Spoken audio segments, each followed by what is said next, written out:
The mansion sat behind a long iron gate that opened without a sound. A camera lens tracked the car as it rolled up the driveway, slow and deliberate, tires whispering over pale stone. Everything about the place looked designed to be noticed without needing to announce itself.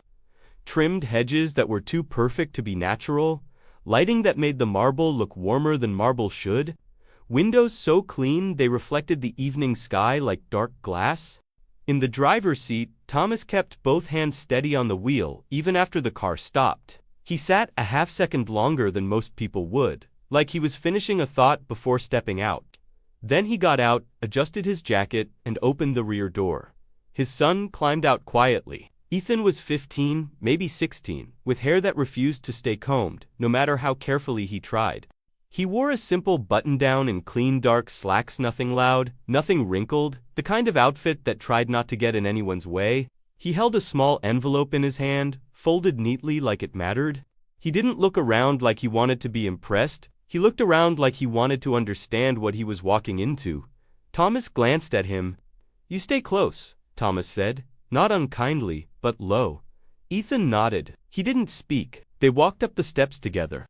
A doorman in a black suit opened the front doors before they reached them, as if the house had been watching their pace and adjusted for it. Inside, the air felt different, cooler, controlled. The scent was faint polished wood and something floral that didn't belong to any real flower. A chandelier hung above the foyer, precise and heavy with crystals that caught the light like frozen rain. A woman in an elegant dress crossed the marble floor with the calm speed of someone who had never once been asked to hurry. She didn't look at Ethan. Her eyes went to Thomas. "You're early," she said. "I was told to be here at 6, Thomas replied. Her gaze slid over Ethan for the first time. It wasn't a stare. It was a brief acknowledgement, like noticing an extra coat on a chair. "And this is my son," Thomas said. "Ethan." The woman's smile stayed in place, polite and thin. "Of course." Then, to someone behind her, "They're here." Ethan stood half a step behind his father, shoulders relaxed, hands still. He watched without making it obvious. He noticed the way people spoke in the mansion quietly, but as if they assumed they were still being listened to. He noticed how staff moved along the edges of rooms, careful not to break the illusion that the house ran itself. They were led through a wide hall where framed paintings sat in perfect lighting, each one angled so you couldn't pass without knowing it was expensive. Ethan's shoes made soft sounds on the floor. Thomas's steps were quieter. Thomas knew how to walk in houses like this. At the end of the hall, a set of double doors opened into a sitting room that looked like it belonged in a magazine. White couches arranged around a low table, tall curtains drawn back just enough to show the darkening gardens outside. There were people already there, not many, 8, maybe 10, but it felt like more because of the way they occupied the room spread out. Comfortable, each person leaving space around themselves as if personal distance was part of their inheritance. Voices lowered when Thomas entered. Not out of respect, out of an automatic shift that happens when someone from the outside arrives. Ethan felt it immediately.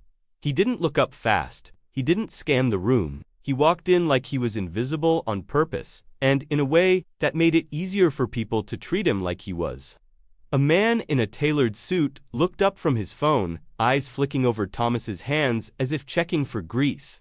A woman with a jeweled necklace paused mid-sentence and didn't resume until Thomas and Ethan were a few steps deeper into the room.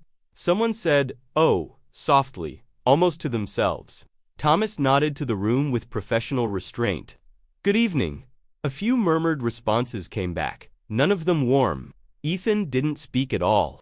Thomas guided him toward a chair near the wall, not central, not part of the main circle, a safe place.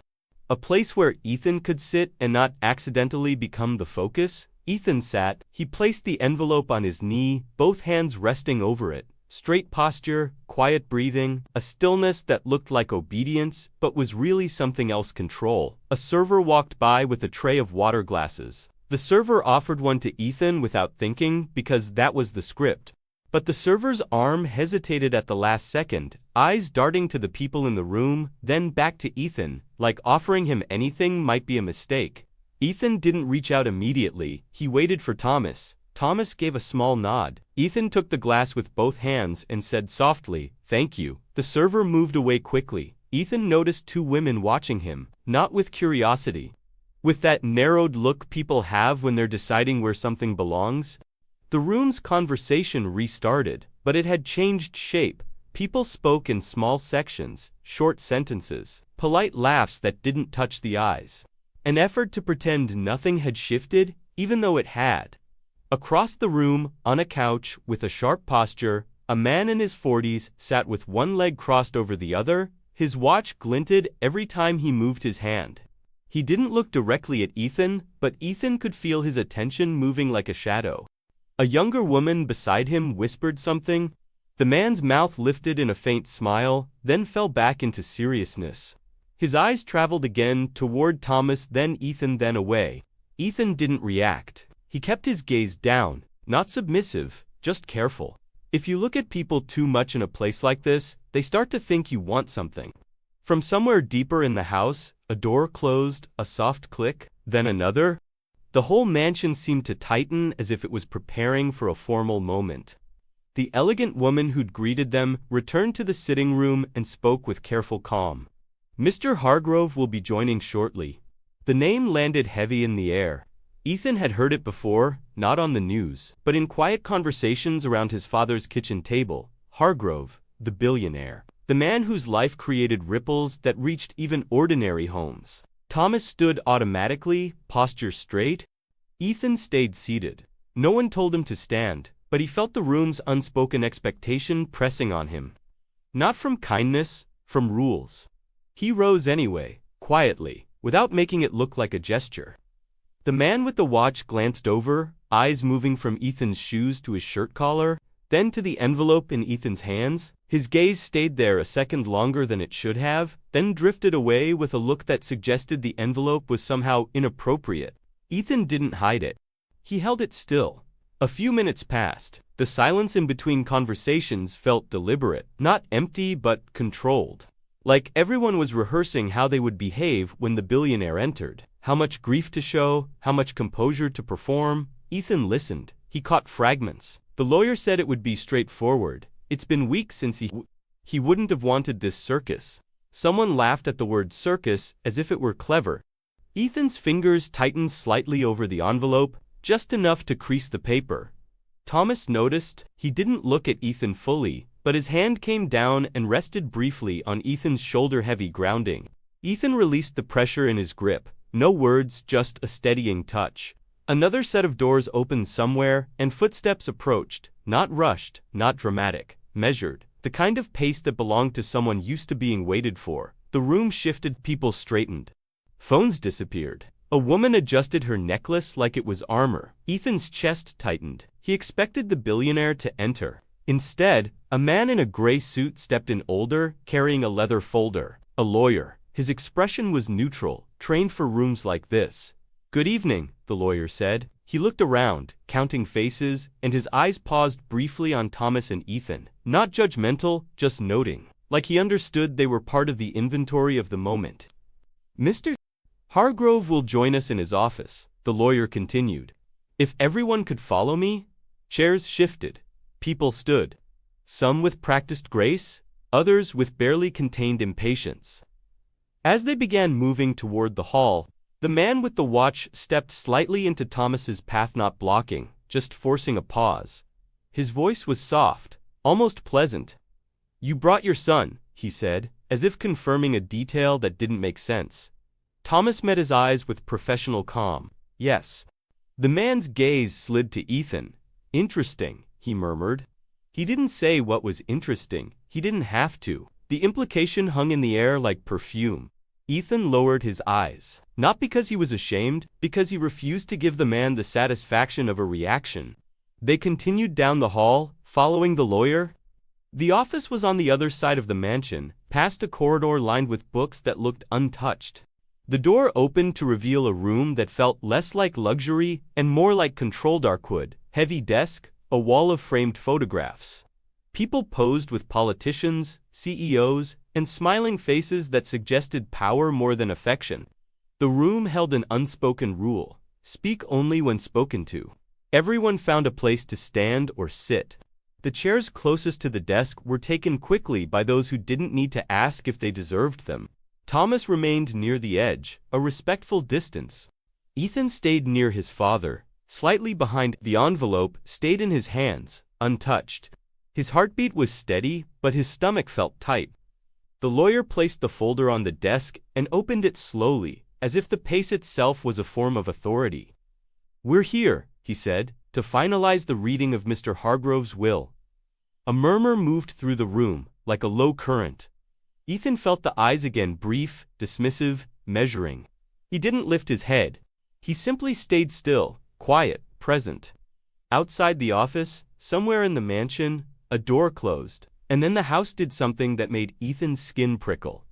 It went quiet, not because people chose silence, because the room seemed to recognize someone's approach. Footsteps, slow, controlled, everyone turned toward the doorway. Ethan didn't. He kept his eyes lowered, but he felt it, the shift, the gravity, the change in the air. The billionaire was coming. And the room, full of people who believed they belonged here more than anyone else, held its breath like it was waiting to be affirmed.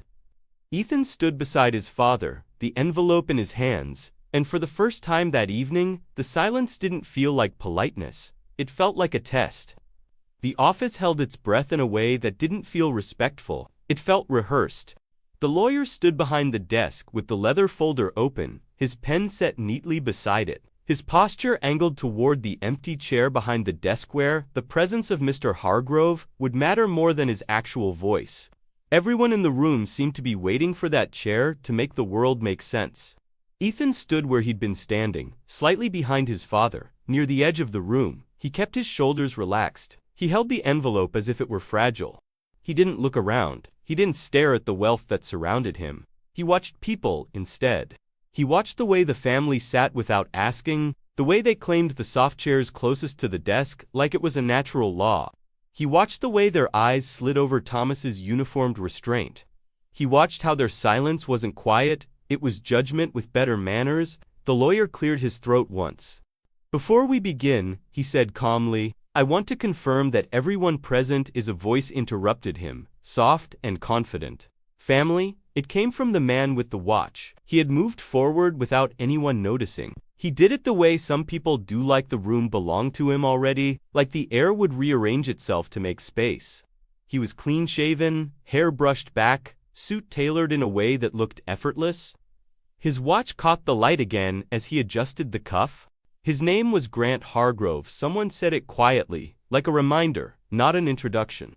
Grant's eyes moved across the room with mild boredom, then landed on Thomas and Ethan, and stayed there a second longer than comfort allowed. The lawyer didn't react outwardly, but his expression tightened in the corners. "Yes," the lawyer said, voice still even, "family and named parties." Grant smiled slightly. "Right? Named parties." He said it like he was tasting the phrase, deciding if it was worth respecting. Then his gaze went to Ethan's hands. The envelope? Grant's smile didn't change, but the room around him did. A few people shifted in their chairs, as if they'd sensed permission to be curious. Grant took a step closer, not directly toward Ethan, but close enough that Ethan felt the space narrow. "What's that?" Grant asked. Ethan didn't speak. He kept his eyes lowered, not submissive. He held the envelope steady. Thomas answered, careful. "It's for the attorney," he said. Grant turned his head slightly toward Thomas, as if he'd forgotten Thomas could talk. "For the attorney," Grant repeated. "From who?" Thomas's jaw flexed once. "From Mr. Hargrove," he said. There was a pause so small, it could have been nothing. But Ethan felt it. The room didn't like that answer. Grant's eyebrows lifted with polite disbelief. "My uncle sent your son an envelope," he said quietly, glancing at Ethan again. "And your son is carrying it into this room." He didn't say it was impossible. He didn't need to. His tone made it feel embarrassing. A woman near the fireplace let out a short breath that might have been a laugh if it weren't so controlled. Grant's eyes flicked to her and back. He enjoyed the reaction but didn't acknowledge it openly. That was his style. He didn't shout. He didn't insult. He arranged discomfort and let the room do the rest. The lawyer tried to reclaim the moment. Mr. Grant, he said, if you'll allow. Grant held up one finger without looking at him, like you would to pause a waiter. Then, to Thomas, mild as honey. Thomas, you've been with the family a long time, Grant said. Everyone knows that. Thomas didn't respond. He stood straighter. Ethan felt his father's stillness, professional, practiced, a kind of armor. Grant nodded as if he'd received agreement. That said, Grant's eyes traveled to Ethan again. This is a private matter. Ethan's face stayed neutral. His stomach tightened, but it didn't show. Grant looked around the room, speaking to everyone without raising his voice. I'm sure we can all agree, he said, that we should keep this contained. No extra people, no confusion. He said extra like it wasn't a word. Like it was a category. The lawyer's pen hovered above the paper. Mr. Grant, the lawyer said, carefully, Mr. Hargrove requested that the chauffeur and his son be present for this reading. It was explicit. Grant turned toward the lawyer slowly, as if the lawyer had just made a social mistake. Explicit, Grant repeated. His smile became smaller. And you decided to interpret that literally. The lawyer met his gaze, steady, but there was a subtle fatigue behind it. He'd done this before. He knew how power behaved when it didn't like being reminded of documents. It's not interpretation, the lawyer said. It's instruction. Grant's eyes narrowed, then softened again, the way a man might soften in front of witnesses. Of course, he said, instructions. He walked a few steps, slow, deliberate, to the side of the desk. He didn't sit in the chair behind it, he didn't need to. He placed his hand on the desk edge like it belonged to him, like he'd been leaning there his whole life. His gaze returned to Ethan. Grant's voice stayed calm, conversational. How old are you? He asked. Ethan didn't answer. He didn't fidget. He didn't look up. He held the envelope. Thomas answered quietly. 15, he said. Grant's mouth lifted again. 15, he repeated, like it was an interesting detail. So you're old enough to understand where you are, the implication hung there, and what you are. Ethan's cheeks warmed, but he didn't move. Grant leaned slightly closer, not invading physically, just enough to make Ethan feel observed. You're a quiet kid, Grant said, as if complimenting him. That's good. Quiet is appropriate. Then his eyes dropped to the envelope again. But bringing things into rooms you don't belong in, Grant's tone stayed pleasant. That's how quiet kids get misunderstood. The room stayed still. Nobody interrupted. Nobody said, that's enough. The silence itself began to participate. Thomas swallowed. Mr. Grant, he said, respectful. Mr. Hargrove asked. Grant cut him off with a look. Not anger. Something colder, social correction. Thomas, he said gently, we're not in the garage. The words were soft, but they landed hard. Thomas's face tightened almost imperceptibly. Ethan felt his father's humiliation, flare, and then disappear behind training. Thomas didn't respond. He simply stood as if the comment hadn't happened. Ethan didn't look up, but something inside him sank, heavy and slow. Grant turned back to the lawyer. Like Thomas and Ethan were already settled into their proper place again. Let's be practical, Grant said. My uncle isn't even here yet. While we're waiting, we can streamline. The lawyer's jaw set. This is not a meeting you streamline, he replied. Grant smiled as if he appreciated the effort. Then at least, Grant said, make it clean. His eyes flicked toward Ethan again, deliberately. No distractions. The lawyer hesitated for the first time. Not because he agreed, but because he could feel the room's gravity shifting around Grant. The family members were watching with quiet interest now, like spectators at an event they pretended not to enjoy. Grant's sister or cousin, Ethan couldn't tell, adjusted, her posture chin lifted. A man near the bookshelf glanced at Thomas's shoes and then away, as if ashamed of his own curiosity. Ethan stood, silent. He understood something important in that moment. This wasn't about the envelope. This was about reminding everyone who had the right to stand in this room without being questioned. Grant took one more step toward Ethan. Let me hold that, he said, reaching his hand out, palm open. It wasn't a request. It was an assumption. Ethan didn't move. He didn't pull back. He didn't argue. He simply stayed still, the envelope still in his hands. Grant waited a beat. The room watched. Thomas spoke low. It's addressed to the attorney, he said again. Grant's eyes shifted to Thomas briefly, then back to Ethan. "And you think he won't hand it over because I asked?" Grant said softly, almost amused. No one smiled openly. But the room's tension had the shape of entertainment now. Grant lowered his voice further. "You don't want to create an issue," he told Ethan, as if advising him. "Your father has worked hard. Don't make him look careless." Ethan's throat tightened. He felt his father beside him like a shadow. He felt every eye waiting for a reaction, and he gave them none. Slowly, without drama, Ethan lifted the envelope and placed it into Grant's open hand. Grant took it with 2 fingers, like it might stain him. Then he looked at the front. Ethan saw Grant's eyes narrow slightly as he read the handwriting. It was old-fashioned, careful. Grant's face remained controlled, but something in his gaze changed, less amused, more alert. He didn't show it. He simply turned and walked the envelope to the desk. He didn't give it to the lawyer. He placed it beside the leather folder like it was an object that belonged to the room now, not to the boy who carried it. Ethan stood, hands empty. The absence felt loud. Grant returned to Ethan and Thomas with the same calm authority. "There," he said, "now, it's safe." Safe from what Ethan didn't know. Grant looked at Thomas again. "Thomas," he said, voice smooth, "you can wait outside." Thomas blinked once. "I was instructed," he began. Grant cut him off politely, the way a man might stop a dog from entering a dining room. "I know what you were instructed," Grant said, nodding. "And you will do exactly what my uncle wants, I'm sure." He paused. "But until he arrives, I'm responsible for this house, and I'm telling you, it's not appropriate for staff to be in the room while family discusses private matters." The word staff was deliberate. Thomas's face held steady, but Ethan saw the muscle in his jaw tighten. The lawyer opened his mouth. Grant lifted his hand again, palm outward still without looking. The lawyer stopped, not because he agreed, because he understood the room, had decided whose voice mattered for the moment. Thomas took a breath. He glanced down at Ethan, brief, a look that contained apology and helplessness in the same second.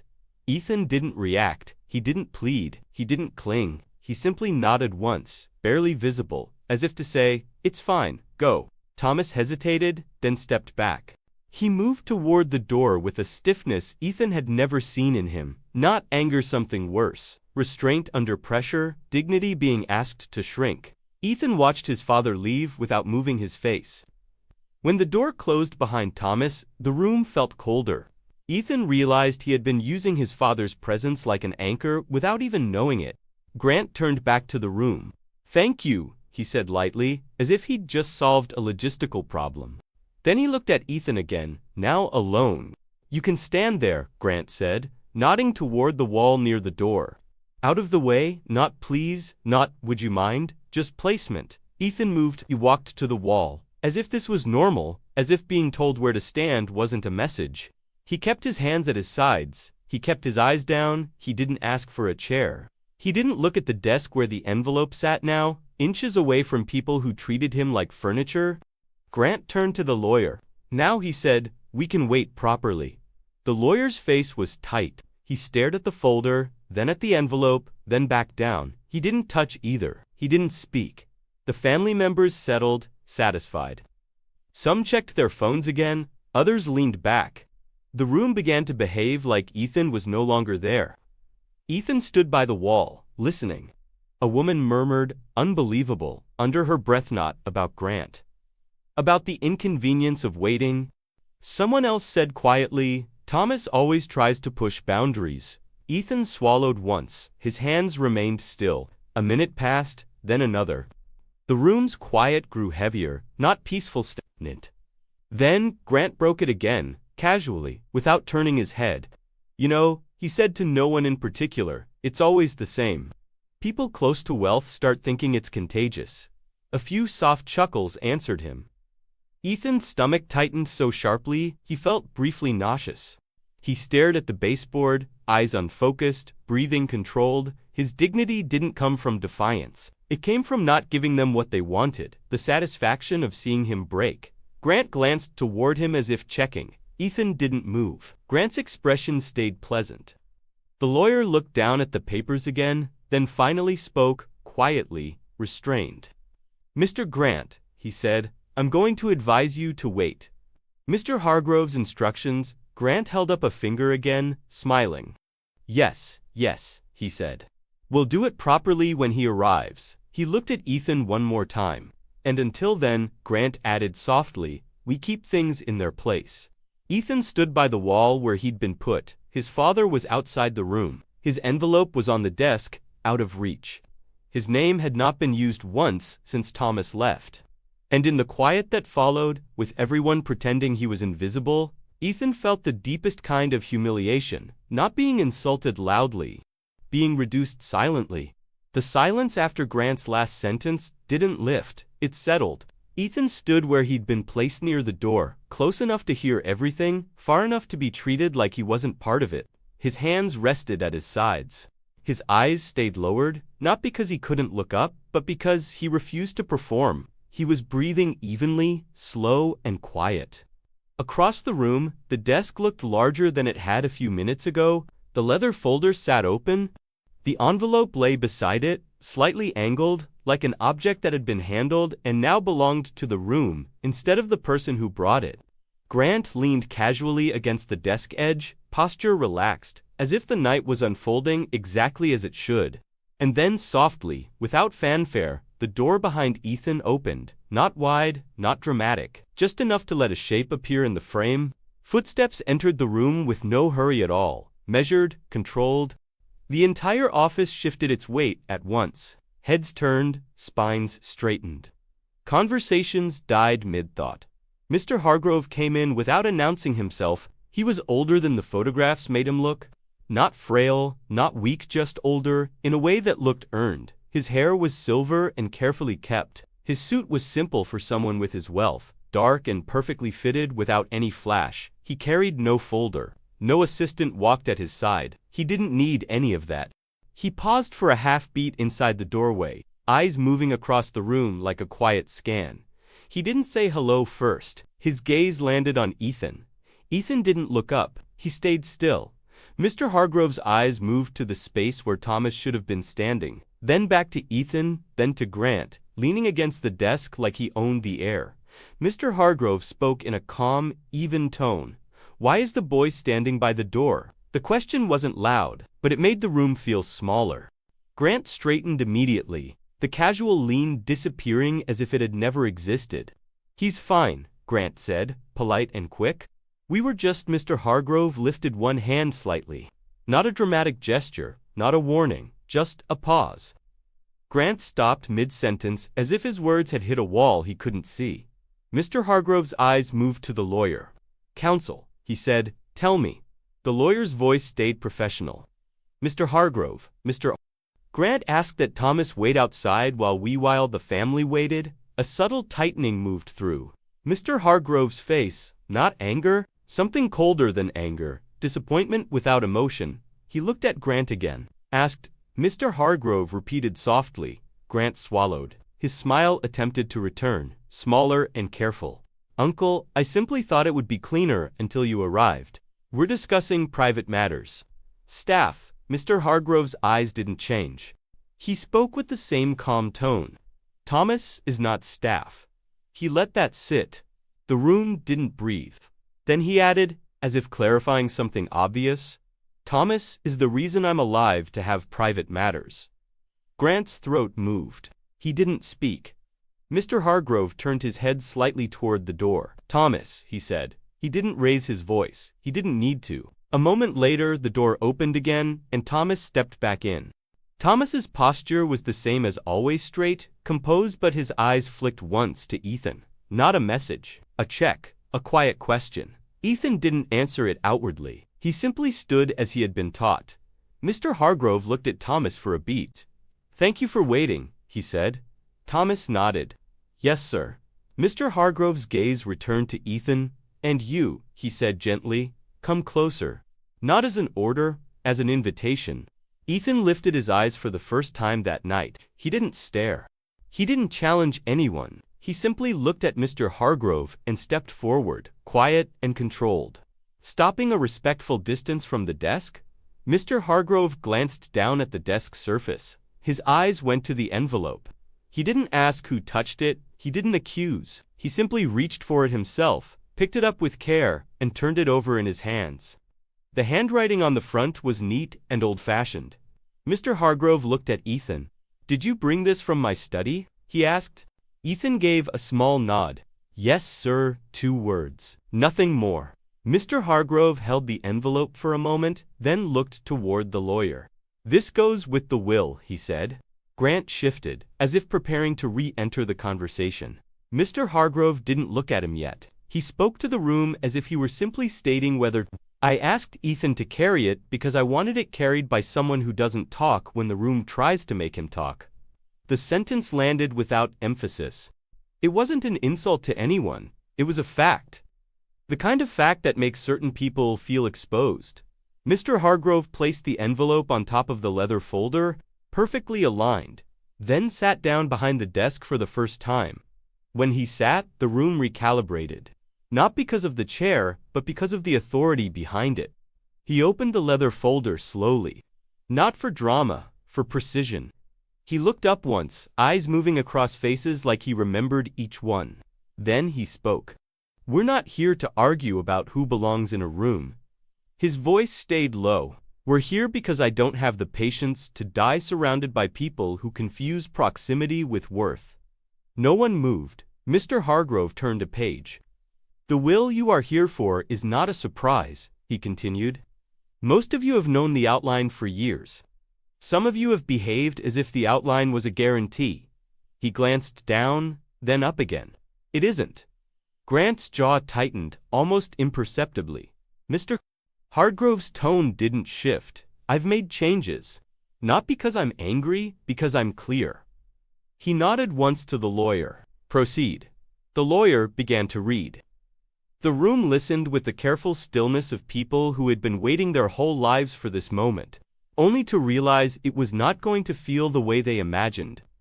The lawyer read through standard language, first assets, trusts, instructions, charitable commitments. Names were spoken, amounts referenced. A few faces softened with relief when they heard what they expected. Grant's expression settled into a controlled confidence again, as if he'd decided the earlier discomfort was temporary. Then the lawyer reached a section that changed the air.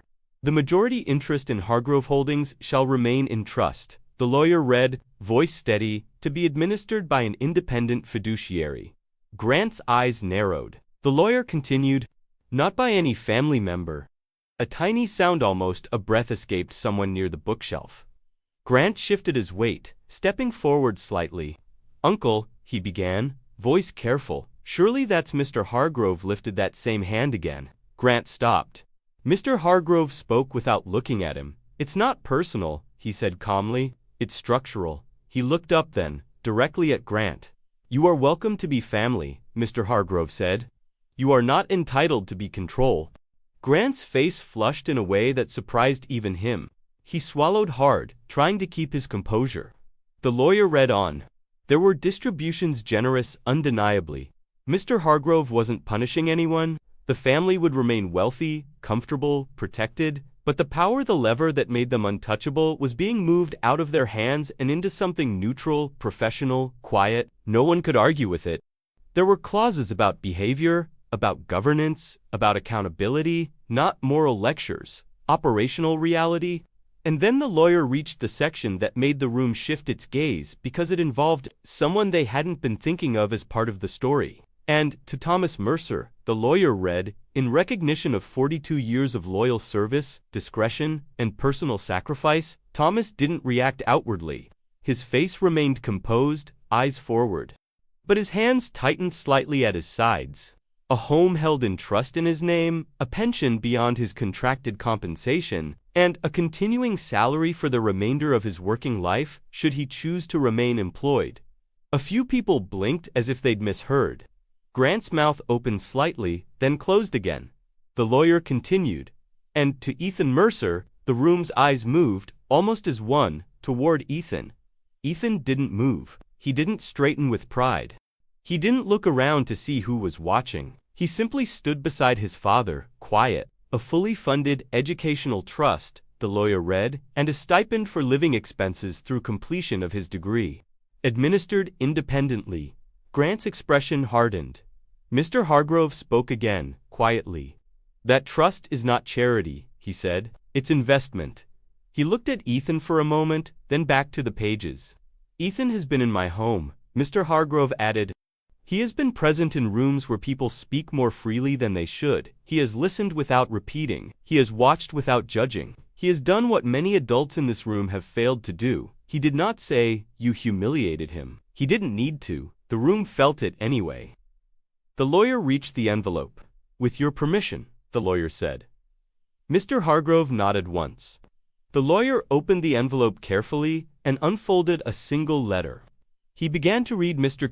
Hargrove's words aloud. It wasn't poetic. It wasn't dramatic. It was written the way Mr. Hargrove spoke, direct, controlled, precise. It described Thomas's loyalty, how Thomas had never sold stories, never traded proximity for leverage, never used access as a weapon. It described Ethan's quiet presence, how he had carried himself with restraint in a place that rewards performance. And then the letter contained a sentence that made the room freeze in a way that felt different than earlier. Not tense, not judgmental, just final. If anyone in my family finds this unfair, the lawyer read, I suggest they ask themselves why a child had to show them what dignity looks like. No one breathed. Grant's eyes locked on the floor, not because he had been defeated, because there was no argument that didn't make him look smaller. Mr. Hargrove let the lawyer finish the letter and fold it back. Then he closed the folder gently. The sound was soft. Final, Mr. Hargrove looked around the room. I'm finished, he said. So are we. He stood. The family did too, instinctively, as if the room couldn't remain seated when he rose. Mr. Hargrove didn't wait for anyone to speak first. He looked at Thomas. Take your son home, he said. You've both had enough of this tonight. Thomas nodded, voice tight. Yes, sir. Mr. Hargrove's eyes moved to Ethan again. This time his tone softened just slightly. Thank you for bringing the envelope, he said. Ethan hesitated, then answered quietly. You're welcome, sir. That was all. No speech, no revenge, no satisfaction on his face, just control. As Thomas and Ethan turned toward the door, one of the women near the fireplace, shifted forward, lips partying as if to apologize. The apology didn't come out. Not because she didn't want to, because she didn't know how to say it without admitting what she'd been part of. They walked out anyway. Ethan didn't glance back at Grant. He didn't need to. The mansion's hallway felt longer on the way out. Not because anything had changed physically, because the weight in the air had moved. The same paintings, the same polished floors, but now the silence didn't feel like a test. It felt like people trying to swallow their own thoughts. Outside, the night air hit Ethan's face cool and clean. Thomas opened the car door for him. Ethan got in without a word. Thomas got in behind the wheel, hands resting on it for a moment before starting the engine. Neither of them spoke as the driveway lights slid past the windows. The car passed through the gates, and only once the mansion was behind them did Thomas let out a breath that sounded like he'd been holding it for hours. Ethan stared out into the dark. His expression stayed neutral, but his chest felt strange tight and loose at the same time. Thomas's voice came quietly, eyes still on the road. I'm sorry, he said. Ethan didn't answer right away, not because he was punishing him, because he was choosing words carefully. Then he said, barely audible, it's okay, 2 words. Not forgiveness, not dismissal, just acceptance of what had happened and the decision not to be shaped by it. Months later, 3 months passed, and the world didn't become perfect, but it became steadier. The changes were not loud ones. The trust paperwork arrived through proper channels. The lawyer called Thomas, not with excitement, but with the same calm professionalism he'd used in the offices if dignity should always sound normal. Thomas didn't quit driving. Not immediately. He liked routine. He trusted what he understood. But his posture changed in subtle ways. He stood a little taller when he walked into the mansion's service entrance. He spoke less like someone asking permission to exist, and people noticed. Not because Thomas demanded it, because Mr. Hargrove's decisions had forced the house to notice what it used to ignore. Ethan's life changed quietly, too. A laptop on the kitchen table at home, late at night, forms emails. Simple preparation. He didn't talk about it much. He didn't announce his future like a victory, he just did the work.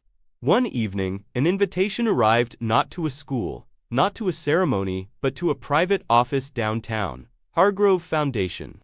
A brief meeting regarding the trust's administration. Thomas and Ethan went together. The office was elegant but restrained glass, dark wood, quiet lighting, no show, just function. They sat across from a woman in a simple suit who spoke in clean sentences and asked Ethan direct questions: what he planned to study, what he needed, how he preferred funds to be managed. Ethan answered softly, clearly, no extra words. When the meeting ended, the woman stood and offered her hand to Ethan first. "Mr. Mercer," she said. Ethan shook her hand gently. On the way out, in the lobby, Grant Hargrove walked in. He was alone. No entourage, no confidence on display. His suit was still perfect, but the way he moved was different, less certain of his right to take up space. He saw them and stopped. Thomas nodded politely, professional as always. Grant's eyes went to Ethan. There was a pause where the old version of him might have smiled with superiority. He didn't. He looked tired. Grant began, then stopped. He tried again, voice quieter than Ethan had ever heard it. "I shouldn't have done that," he said. Ethan didn't respond with a speech. He didn't make Grant repeat it. He simply held Grant's gaze for a moment, calm, steady, and gave a small nod. Not absolution, not rejection. Acknowledgement. Grant swallowed, nodded back, and walked past them without another word.